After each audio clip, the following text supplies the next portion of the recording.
बिस्मिल्लाहिर्रहमानिर्रहीम। अस्सलाम वालेकुम वरहमतुल्लाहि वबरकातुहू। आज हम बना रहे हैं भुना हुआ गोश्त। अगर आपको हमारी वीडियो अच्छी लगे तो लाइक करें और हमारे चैनल को सब्सक्राइब करें। तो शुरू करते हैं।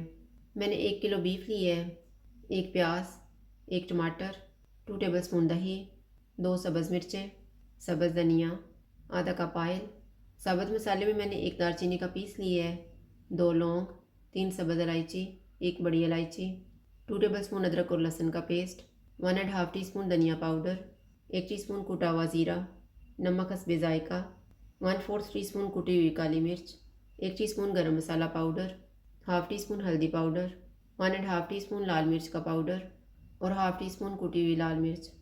दही में 1 टेबलस्पून पानी डालेंगे और इसको फेंट लेंगे।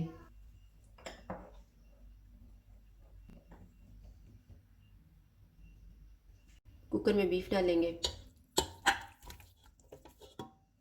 प्याज डालेंगे, टमाटर, अदरक और लहसुन का पेस्ट,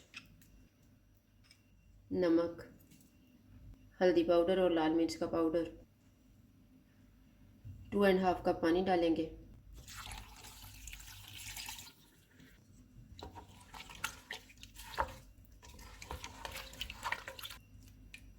कुकर को बंद कर देंगे।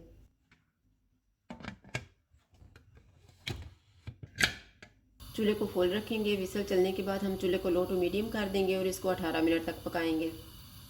कुकर की स्टीम निकल गई है। अब हम बीफ को चेक कर लेते हैं।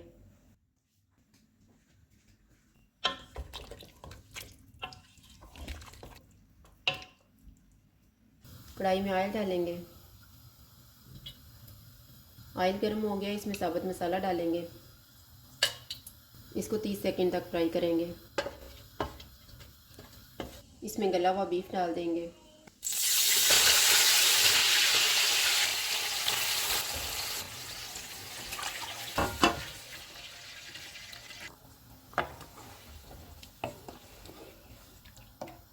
धनिया पाउडर डालेंगे,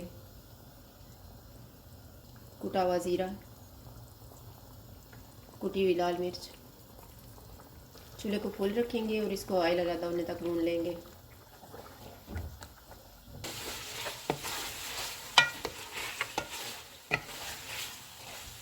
बीफ को मैंने अच्छी तरह भून लिया है। अब ऑयल अलग नज़र आना शुरू हो गया है।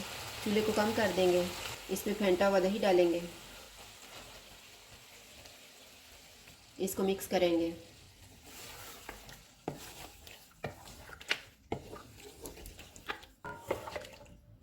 दही को मैंने मिक्स कर दिया। अब हम चूल्हे को फुल कर देते हैं। इसमें गरम मसाला पाउडर और कुटी हुई काली मिर्च डालेंगे। इसको 1 से 2 मिनट तक भूनेंगे।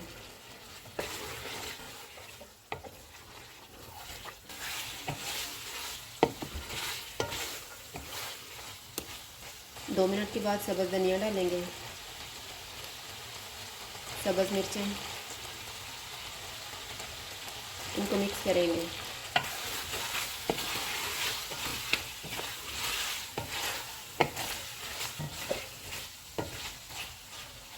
चूल्हा बंद कर देते हैं और इसको डिश आउट कर लेते हैं।